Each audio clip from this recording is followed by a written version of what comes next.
नमस्कार. कैरीच्या सीझनमध्ये सगळ्यांनाच आवडणारी ही झटपट चमचमीत कैरीची चटणी घरी कशी बनवायची हे आज आपण बघणार आहोत. जर तुमच्याकडे वेळ कमी असेल किंवा अचानक पाहुणे येणार असतील तर ही रेसिपी तुमच्यासाठीच आहे. चला तर मग पाहूया.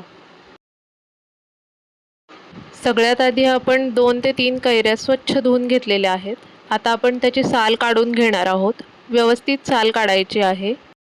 कैरीमुळे चटणीला छान आंबटपणा येतो, पण गुळामुळे त्याची चव एकदम बॅलन्स होते. ही चव आहे ना, तीच या चटणीचं वैशिष्ट्य आहे. गुळामुळे चटणीला एक वेगळीच गोडसर चव येते, जी कैरीच्या आंबटपणाला एकदम मस्त कॉम्प्लिमेंट करते.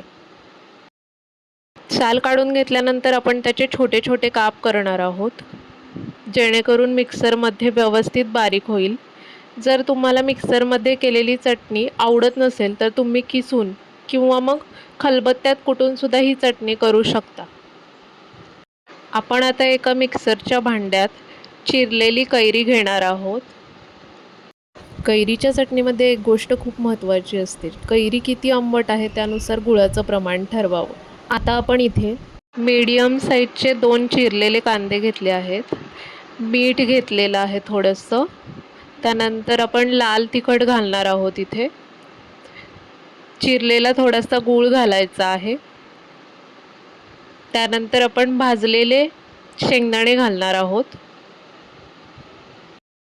आला आपल्याला एकदम बारीक पेस्ट नाही आहे करायची, थोडंसं दरदरीत वाटायचं आहे. यामुळे चटणीला छान टेक्स्चर येतं. आणि हो, वाटताना पाणी अजिबात घालायचं नाही आहे, कैरीला स्वतःचं पाणी सुटतं. हे बघू शकता, असं टेक्स्चर येतं. आता आपण याला एका भांड्यात काढून घेणार आहोत. खरी मजा तर आता येणार आहे फोडणीची. एका कढईत कडकडीत गरम तेल घ्यायचं आहे. त्यामध्ये जिरे घालायचे आहेत, थोडीशी मोहरी टाकायची आहे, थोडंसं हिंग टाकायचं आहे, चिमूटभर हळद टाकायची आहे.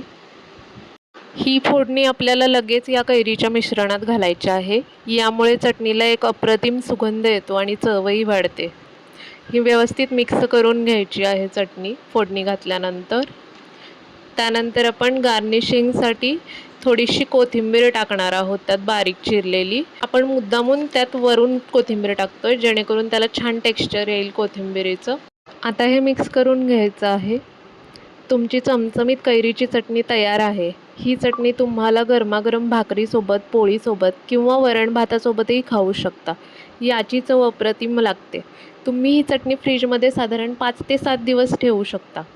तुम्हाला ही झटपट कैरीच्या चटणीची रेसिपी कशी वाटली कमेंटमध्ये नक्की सांगा. अशाच सोप्या आणि चविष्ट रेसिपींसाठी चॅनलला लाईक, शेअर आणि सबस्क्राईब करा. पुढच्या वेळी भेटूया एका नवीन रेसिपीसोबत.